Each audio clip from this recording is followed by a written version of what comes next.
What's up, guys? Welcome to TNT Sports Talk. Today is Thursday, March 14th, as always represented by D's Home Cuts.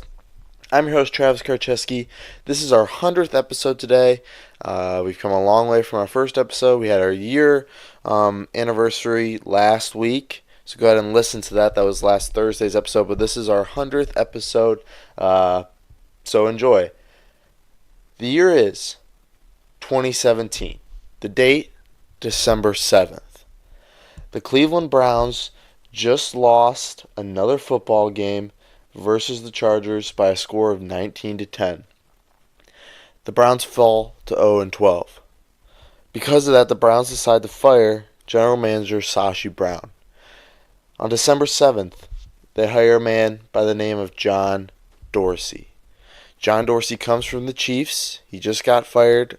The Giants were highly interested in signing John Dorsey to their general manager position, but the Browns were able to snap it up pretty quickly. But fast forward a couple of weeks, and the Browns would end their season 0-16 on December 31st, 2017. Now, fast forward about 2 years later, we have Browns fans talking about the Super Bowl and how they're going to win the Super Bowl and how they have the best offense in the NFL. How did they do that? How is that possible? We're going to help break that down for you right now. We'll start with the move that set the NFL landscape into disarray Wednesday night. The Browns traded for Odell Beckham Jr., one of the best wide receivers in the NFL. They traded for him a first, a third, and safety Jabril Peppers. Now the Browns offense is compiled up of Odell, Jarvis Landry, Baker Mayfield, Nick Chubb, Kareem Hunt, David Njoku. That is arguably the best collection of offensive talent around the league. Their defense is pretty stout too, so we can't deny that this team on paper is one of the best rosters in the NFL. We're going to wrap up free agency, and then I'm going to tell you why Browns fans need to kind of take a step back, not freak out as much, and just take a step back, take a deep breath, and look at this from an outside perspective, all right? So we're going to talk about that in a little bit. First of all, I wanted to wish you guys a Happy New Year. The NFL New Year took place yesterday, Wednesday at 4 o'clock. This officially makes all deals, all trades official. The Joe Flacco trade went through. The Odell trade went through. All in all, every free agent move becomes official. Teams can start announcing players that they've signed. It's basically one of those things where free agency starts. And we put starts in quotation marks because every free agent is pretty much signed. All the big name free agents are pretty much signed up. We're going to wrap it up. We're going to go through every single one that has been going on, and we'll tell you everything that every guy who has been signed. But we'll start with the big move that went down on Tuesday. Some of the moves that went down on Tuesday morning after I recorded the show. Sheldon Richardson signed a 3-year deal with the Browns. We didn't predict this, but this is a good deal for the Browns. They're going to fortify that defensive line for the next couple of years. He's had 89 games in his career, and he's started 87 of them. So he's a very durable player. He's kind of fallen off a little bit with the Jets, and then he got cut and signed by the Vikings, where he didn't have a fantastic year, but he had a solid year. And this is just going to fortify that defensive line. And then we'll go to my Packers. The Packers on Tuesday morning, I called out to them. Why haven't they signed anybody? On Monday night, early Tuesday morning, I said, why haven't they signed anybody? They need to start making some moves. This is ridiculous. It's just another Ted Thompson era all over again. Gutekunst heard my warnings, heard my problems, heard my anger, and he signed 4 starters. He went out there on Thursday and signed 4 starting players for this Packer roster. We'll start with the first one. Zadarius Smith was signed from the Ravens. He's a pass rusher, linebacker from the Ravens. Very young, 26 years old, I believe. Coming out of Kentucky, he wasn't a high pick. Nobody really expected much from him. but he has been everything and more for the Ravens coming out of a fourth-round pick in 2015. He's only started about 16 games in his career because of that. Ravens defense is so stacked with talent, but he had 8.5 sacks last year, and you pair him alongside the next guy we signed, who was Preston Smith from the 49ers. Preston Smith is also only 26. He started 16 games the last 3 seasons, so he's a durable player. Second round pick in 2015. He's had 24.5 career sacks. He was one of the top remaining pass rushers available, and the Packers went out and got him. So now you pair Zadarius Smith with Preston Smith. You got that Smith combo. Kyle Fackrell, who had about 8 sacks, I believe, last year. You got him now at that third offensive line, outside linebacker spot. Sorry about that. And now you got a pretty good pass rushing combo with the Packers. Do I expect him to go out there and if there's a good pass rusher available at 12 to pick him? I could see that. You can never have enough pass rushers in the NFL. And Preston and Zadarius aren't guaranteed to go out there and really set the NFL on fire. But now you got 2 good, solid pass rushers for Mike Pettin to work with, and I think Pettin's going to have a great time working with both of those guys. Then we went out and signed Adrian Amos from the Bears. Amos is, I believe, a pretty high pick coming out of Penn State.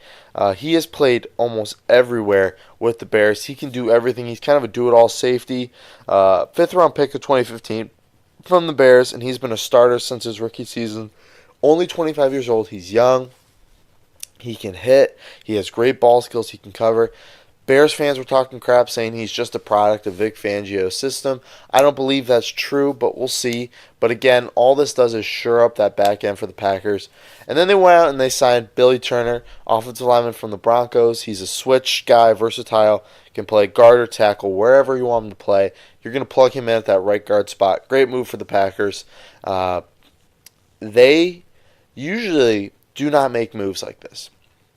If you know the Packers, if you know the Ted Thompson era, you believe the Packers are just one of those teams who's fine with the current roster, and they fall under that draft and develop type of system that the Patriots sort of fall under as well. It's worked the first couple of years in Ted Thompson regime. We found some great players in the draft and things, worked out for us. But when you have 1 or 2 bad draft classes, the cupboard gets pretty empty pretty quickly, and the roster looks pretty depleted like the Packers roster has been the last couple of years. But it's a new regime in Green Bay. Brian Gutekunst is here. He's no longer falling under just that draft and develop system. I believe he's going to draft very well in this upcoming draft. He had a pretty decent draft class his first year in Green Bay. But we'll see what happens because he went out there. He, did everything he could. He pretty much set the league on notice, saying, the Packers are no longer this team that's just going to hide through the draft and just add players through the draft and undrafted free agents.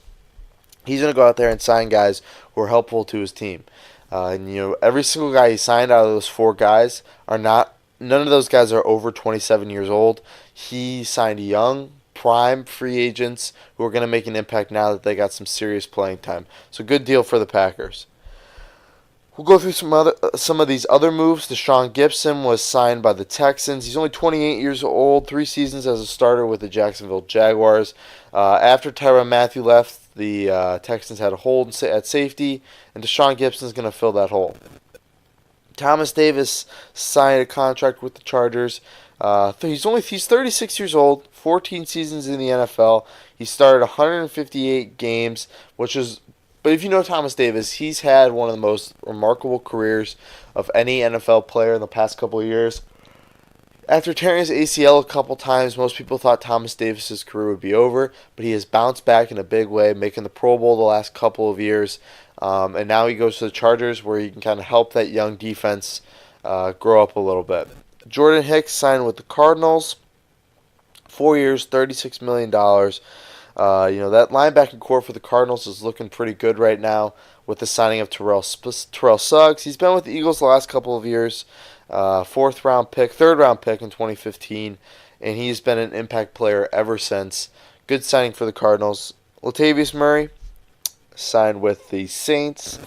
4-year, $14 million contract, and with Mark Ingram going to the Ravens, he's going to replace Mark Ingram, hopefully, alongside uh, Alvin Kamara, and he's going to be, that sort of that backup running back behind him. He was that to Dalvin Cook.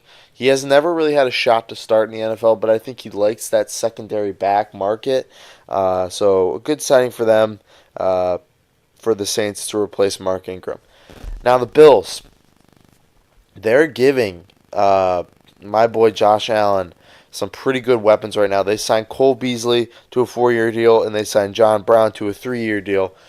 Both of those guys are looked at as kind of small. Both of those guys are looked at as sort of small, speed-based wide receivers, not really tall possession wide receivers, which I think Josh Allen needs more of.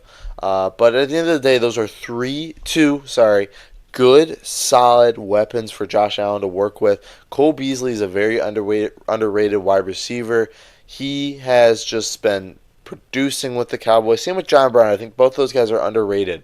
And I think they'll do well for the Bills. It's not a deep wide receiver free agent market. You have to go out there and get what you can get. And definitely the Bills needed some talent on the outside and in the inside at the slot receiver position. Because if you think about it, you really can't name a Bills wide receiver. At the beginning of the season, their best weapon was Kelvin Benjamin, which I don't even have to explain that.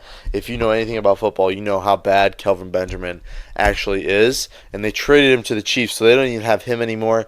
They had somebody from Alabama sort of produce last year, but they just need some talent with the wide receiver core, and they picked that up through free agency. I think you now go out there in the draft and you draft a big possession wide receiver like Hakeem Butler from Iowa State, I believe he's from. Somebody tall, somebody big. You pair him alongside John Brown and Cole Beasley, and that's a pretty formidable wide receiver core that you could use for Josh Allen, who could use a lot of talent there. Next, you go to the Texans. They signed Bradley Roby out of Ohio State. 1 year, $10 million. Roby's only 26 years old. First round pick in 2014. He was okay. He was never amazing there. He wasn't a first round pick amazing. He was decent. But he's gonna go to the Texans and try to fix that defensive back core, which has been riddled through free agency this year. I mean, they cut Kevin Johnson, they lost Kareem Jackson, and now they lost Tyrann Mathieu. So Deshaun Gibson and Bradley Roby are going to look to fix up that defensive back core. And, maybe a fresh start will be good for Bradley Roby. Then Roger Saffold signed a 4-year, $44 million contract with the Titans. That Titans offensive line, it's coming together right now. Saffold's probably going to play on the left side with Taylor Lewan. And then you got that right side. Who's the tackle there? Is it Conkle is the tackle on the right side, which is a pretty good offensive line altogether for Marcus Mariota. And they signed, who'd they sign? That wide receiver. They signed a wide receiver. We talked about Adam Humphries. So now they got a pretty decent offense there. Some good weapons around for Marcus Mariota. I mean, the clock's ticking on Mariota. I don't know how much longer he's going to be the quarterback of the Titans. But this is a good season for him to prove it. He's going to have some good weapons around him. Then Matt Paradis signed a 3-year, $27 million contract with the Panthers. Spent the last 4 seasons with the Broncos as their starting center. Probably the top offensive lineman available out of this year's free agency class. He's going to replace Ryan Khalil, which is a pretty good replacement for Khalil. And it's a good signing for him. Good signing for the Panthers. Going to protect my guy Cam Newton. Then Deion Buchanan signed a 1-year contract with the Buccaneers. 26 years old. As safety, I believe he was a first-round pick with the Cardinals in 2014. Picked by Bruce Arians, the new Buccaneers head coach. He was one of those guys who's quickly transitioned to linebacker, kind of a Mark Barron type of safety. One of the first guys to actually do it. He's going to get a fresh start with the Buccaneers. He's going to reunite back with Bruce Arians. Some familiarity there. He hasn't really done that much over the last couple of seasons, but good signing for them. I think Bruce Arians knows how to coach this guy, and I think he'll get some of the best football out of him. And then Cordell Patterson signed a 2-year, $10 million contract with the Bears. Good deal for the Bears. Because Cordell Patterson, he sort of revived his career last year. What people don't know about Cordell Patterson is he is a very good player when he has the ball in his hands. The trouble is he's not the best wide receiver. He can't catch that well. but he is just fantastic with the ball in his hands. I think Matt Nagy is going to have a lot of fun working with Cordell Patterson like Bill Belichick did. Belichick tried him out at running back a couple times and it actually worked really well for him. And he's just a fantastic kickoff and punt returner. So, good signing for the Bears. I wish the Packers would have gotten him, but I'm not sure how creative we would have been with him. Hopefully, he killed us this year versus the Patriots. That's the game they moved him to running back. That was the Monday or Sunday night game, and he just slashed us over and over again. So hopefully, he's been known as a Packer killer the last couple of years. He returned like a 110-yard kickoff his rookie year versus us. I don't know. I hope the Bears screw it up. I think they'll screw it up in some way, but Cordell Patterson to the Bears.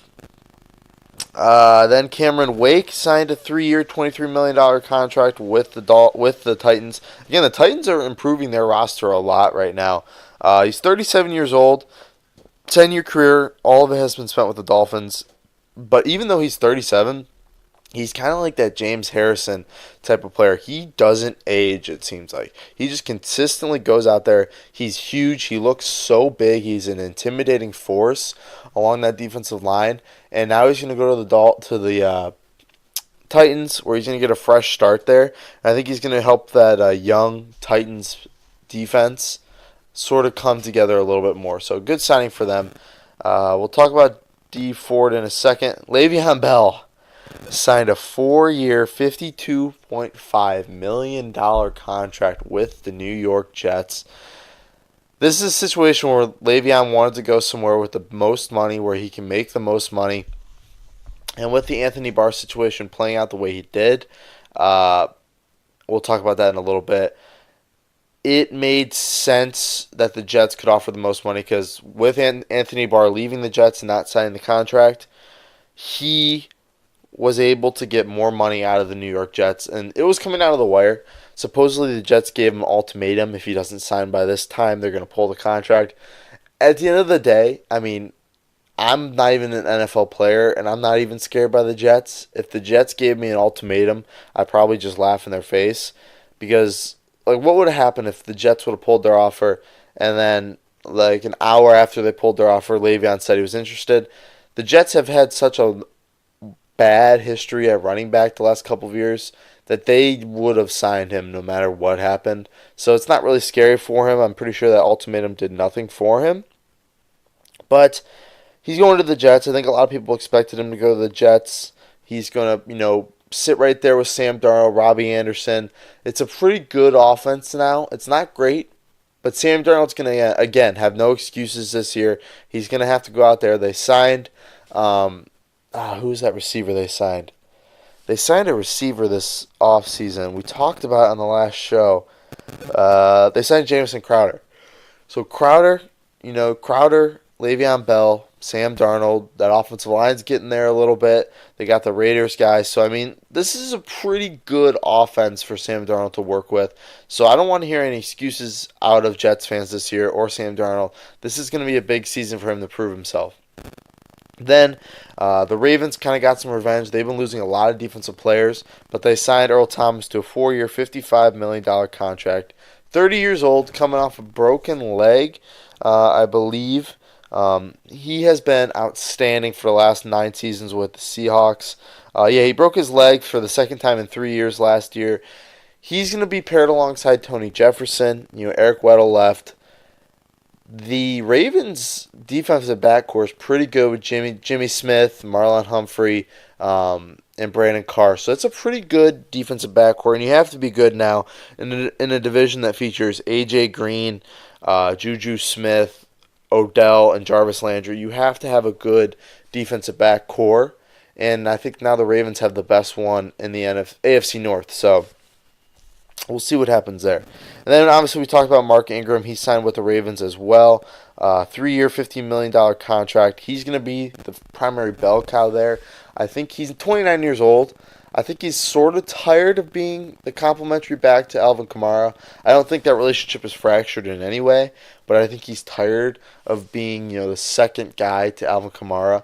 And now he's going to be, the main guy there with the Ravens, who are now going to be a primarily running system, running offense, and signing Mark Ingram, he's the best running back they've had there in the last couple of years. So it's a good signing for all of them. Next, Adrian Peterson signed back with the Redskins, 2-year, $8 million, 24 years old, one of the best running backs of all time. Had a pretty good year with the Redskins since Geis went out. I'm not really sure what the Redskins are going to do with Geis, but I think this is going to be a pretty much a running offense because their quarterback is Case Keenum and they don't have much on the outside with wide receivers. So I think it's going to be pretty much of a running system, and Adrian Peterson and Geis are going to work as a 1-2 combo from there. And Geis can learn from Peterson for the next couple of years now. Tyrod Taylor signed a 2-year contract with the Chargers. Was supposed to be the starter with the Browns, ended up being the backup to Baker Mayfield, rightfully so. He's going to be the backup for Phillip Rivers. Instant upgrade over Geno Smith, who was the backup there the last couple of seasons. I was surprised he signed with the Chargers, though, because I feel like he could have went to the Dolphins and gotten a starting gig with them. But maybe, he is, how old is he? I'm not really sure how old he is, but maybe he'll be, I'm going to Google how old Tyrod Taylor is. Maybe he'll be, old enough to be the heir apparent to Phillip Rivers. Sorry, it's hard to Google and podcast, but we'll get it done here. 29 years old, so he's a little bit younger. I don't expect the Chargers to think he's going to be the starter for the next couple of years once Phillip Rivers leaves, but it's a good signing for them. I think he's a big upgrade over Phillip Rivers. Then Tyrell Williams signed a deal with the Raiders, 27 years old, had a 1,000-yard receiving year for the Chargers in 2016. He only had about 700 yards receiving this year, but that was with Mike Williams coming back. He bounced back, Keenan Allen, Travis Benjamin, so a pretty crowded wide receiver room for him to work with. He's now going to be the number 2 guy opposite Antonio Brown. That's worked out well for guys in the past. Guys like Martavius Bryant, guys like Juju Smith have experienced success working as the number 2 with Antonio Brown. And now you put Jordy Nelson right there too as the number 3 if they don't release him. Good signing for the Raiders. I mean, people need to take notice about what the Raiders are doing right now. They got Antonio Brown. They got a couple other guys too, and Tyrell Williams.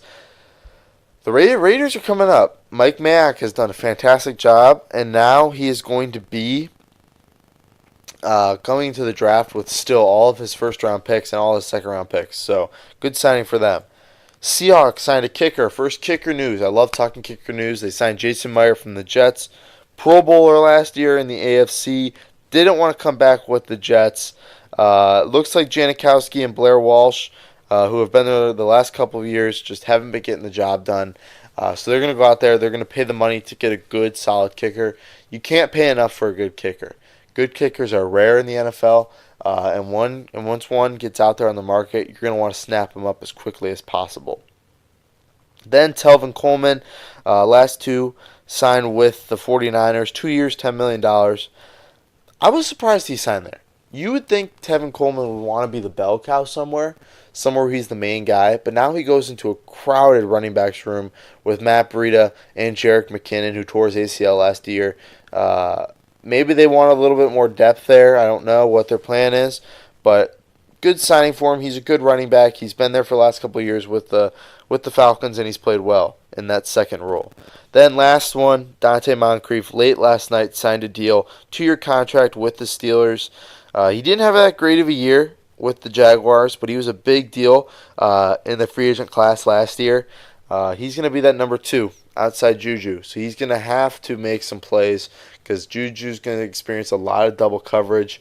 If James Washington can't, rise up, can't take a next step, Moncrief's that next guy. So some other NFL news, Eric Berry was released by the Chiefs. He spent 9 years with the Chiefs, 5-time Pro Bowler, 3-time All-Pro, one of the most respected guys in the NFL. If you remember, he's been battling cancer since 2015. He beat it. tore his Achilles in 2017, just consistently being having to work from some health issues, work back from that. But he has just been the class of the NFL, a Chiefs all-time great. But with Tyrann Mathieu, it became, sort of hard to keep all of them and pay all of them.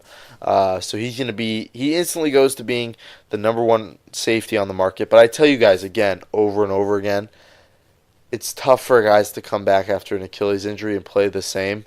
So I don't think he's going to be the Eric Berry we're used to, but he's still a solid safety and a good mentor to younger safeties. Next, we'll talk some trades here. Dee Ford was traded to the Chiefs for a second-round pick.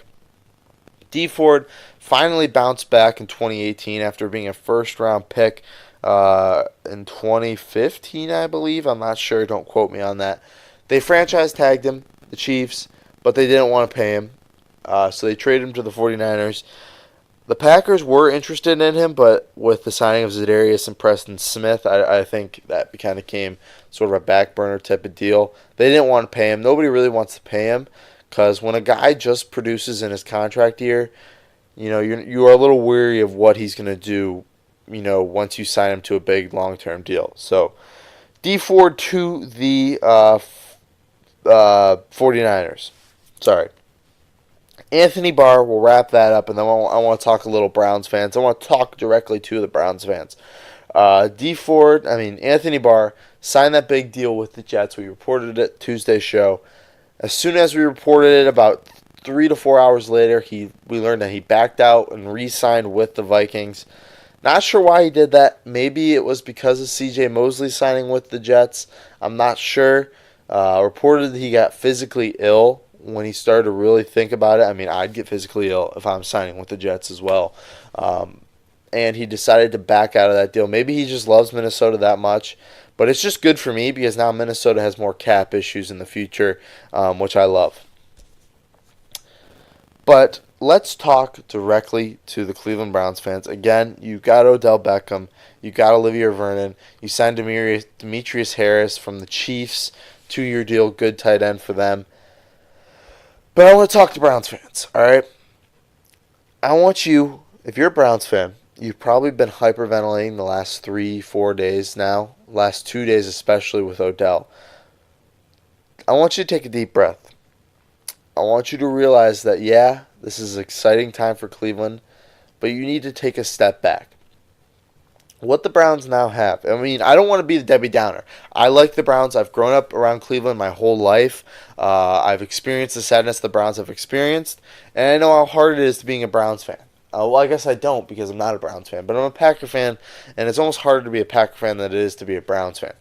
But I want you guys to take a step back, take a deep breath, and realize what you have right now. Yeah, you have Baker Mayfield, you have Nick Chubb, you have Kareem Hunt, you have Odell, you have Jarvis Landry. You have David Njoku as well. But let's break down this offensive talent. Nick Chubb, Baker Mayfield have played one season in the NFL. They could regress.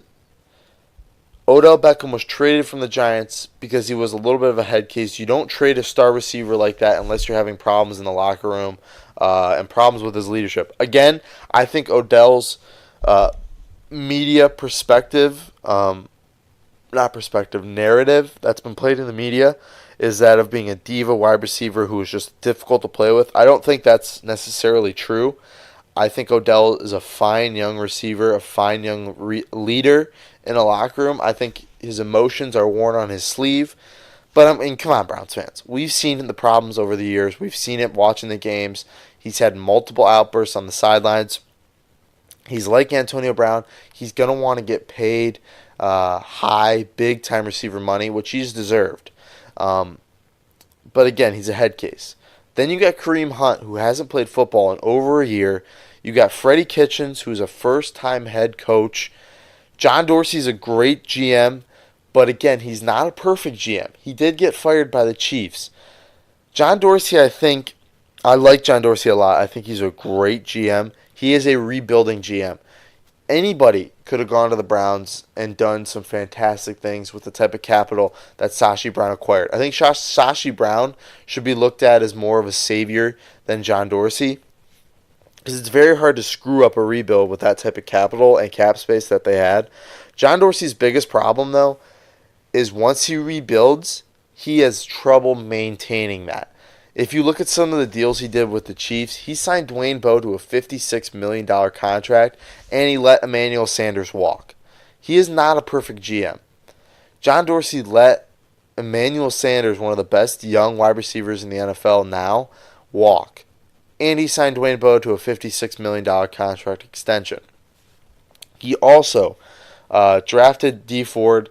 Dee Ford didn't really progress for the first couple of seasons he was there. And finally, the one season that he does show out is the contract year. And honestly, I've heard reports that he wasn't even that big on Patrick Mahomes. I've heard that John Dorsey didn't even talk to Patrick Mahomes, that Andy Reid and the new guy they got there now, Brett, again, we're going to Google Chiefs general manager. It's Brett Veach. Brett Veach and Andy Reid were the only people that actually talked to Pat Mahomes during that draft process. Again, John Dorsey picked him, but he has problems signing players and keeping those players to good deals and good contracts. For a bunch of years, the Chiefs were one of the worst teams in terms of salary cap. They have been one of the top teams in terms of dead cap over the last couple of years. They were constantly letting players go, and that was costing them millions of dollars against the caps, and you just can't afford that in the NFL. Now they have a good situation right now where you have Baker Mayfield on a rookie deal, and you're going to be sort of that Rams and Bears type of team. You're going to want to try to win the Super Bowl within the next couple of years, because once those contracts start to fall, once you have to sign a guy like Baker Mayfield and Myles Garrett, who right there, that's going to take up about 20 to 25% of your cap space for the next couple of years, signing those two guys. So it's going to be difficult. But again, I'm not saying that you shouldn't be excited. I would be excited for Browns fans. I'm excited for you. But just take a step back, guys. Browns fans, I've been on this multiple times on the show. Maybe not even on the show, but I've said it on the show a couple times. Browns fans, when they are winning, are one of the most annoying fan bases in the NFL. I'm just saying that right now. Again, no disrespect to you guys. The Cowboys are probably the most annoying fan base in the NFL right now, and that's not going to change. That's not going to change from the last couple of seasons, but it's a possibility. I've said multiple times that the Browns, Cleveland fans in general, are sleeping giants. People have said that multiple times about Cleveland, and it's sports fans.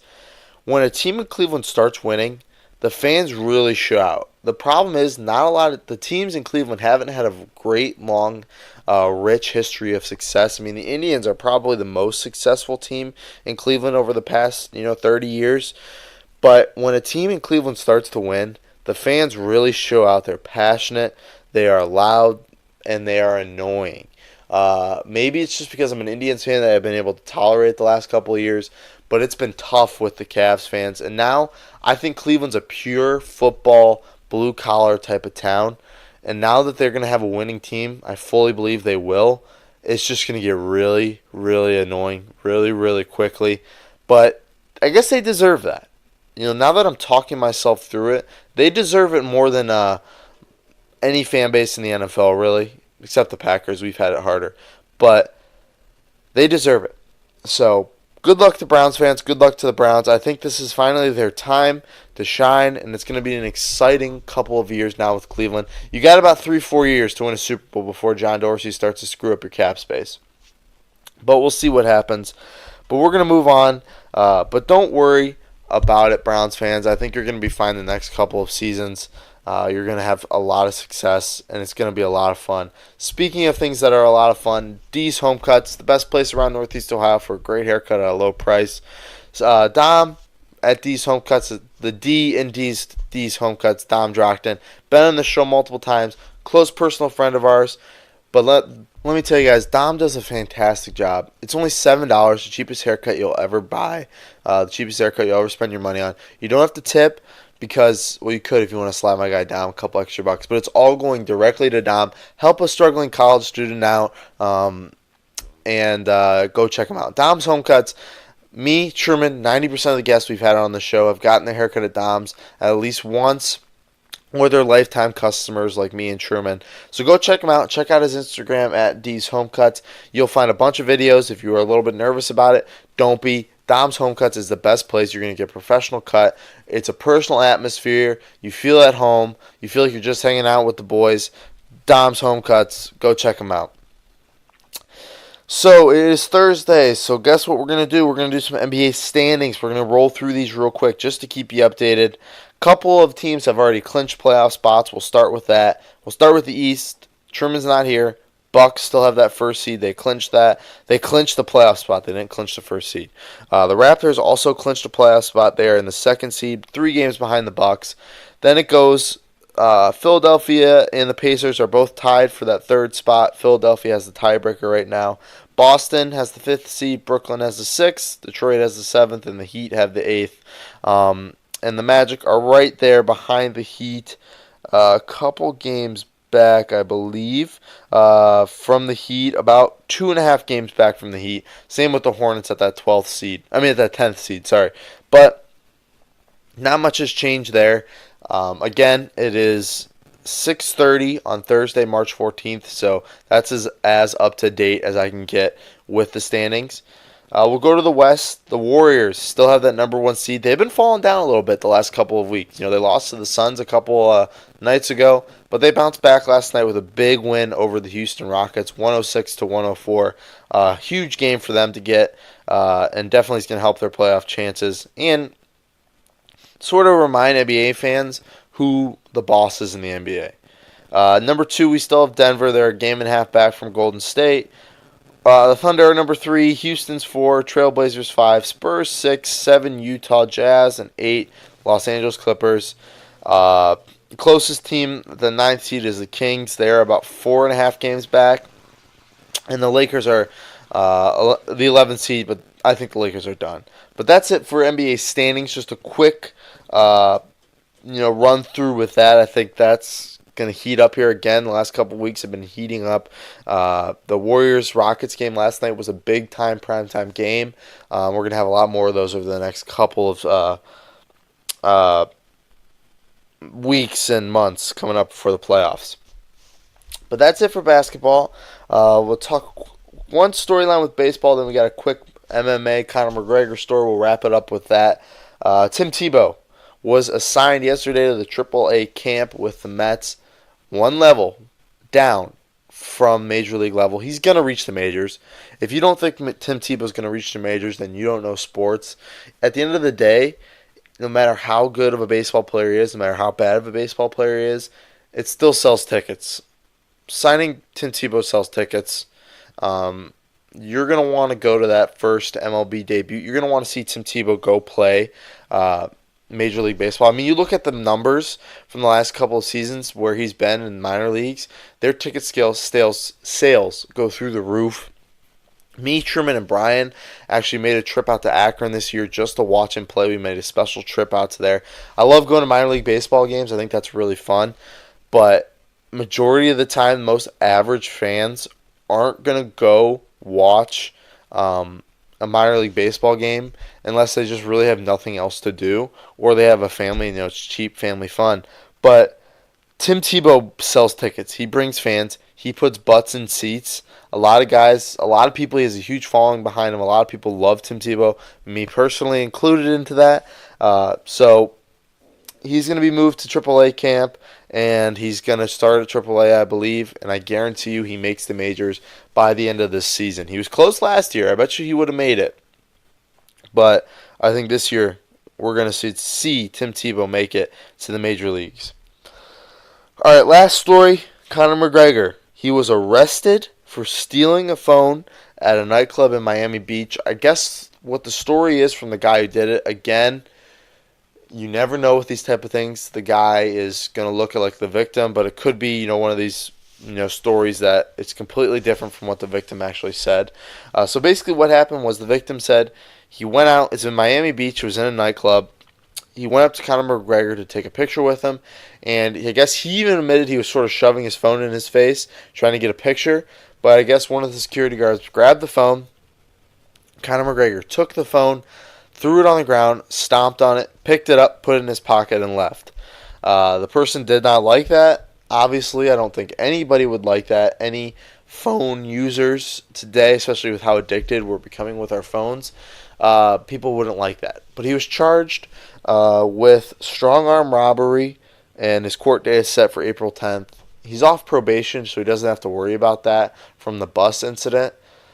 But strong arm robbery seems like a pretty strong charge for somebody who just took a phone. Maybe not, maybe he did take it, he stomped on it, and then he took it.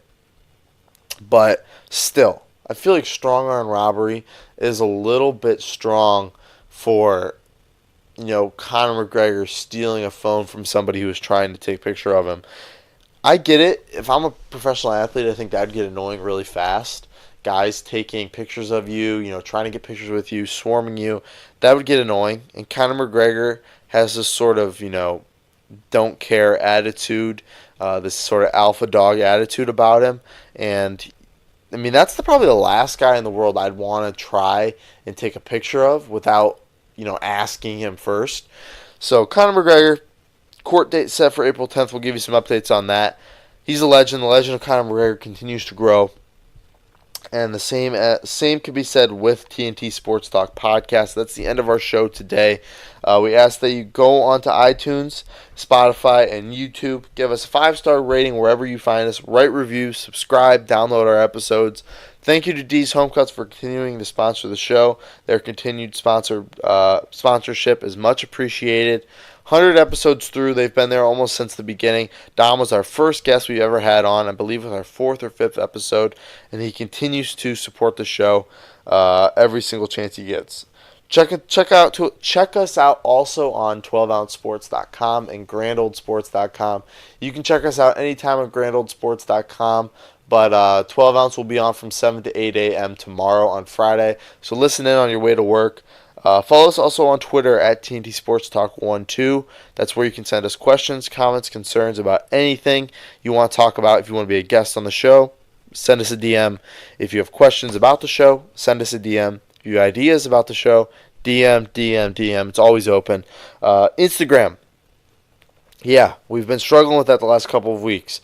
We were finally just willing. We sat down yesterday willing to work it out and try to get it back up. But sadly, as you well know, Instagram and Facebook, something happened yesterday where they were both sort of shut down. But we are going to get that back on. We're going to get that back on within a couple of days here. So look for that. But other than that, have a great day. Tune in on Tuesday. A lot of free agent names are still out there. Not huge names, but there are some solid names still out there. And I guarantee we're going to have some crazy NFL news the next couple of days over the weekend. So we'll be back on Tuesday to help sort of clear it up and break it down for you. Thanks for listening again. Tune in on Tuesday. Have a great day, guys. Have a great weekend. Enjoy. Thanks, guys.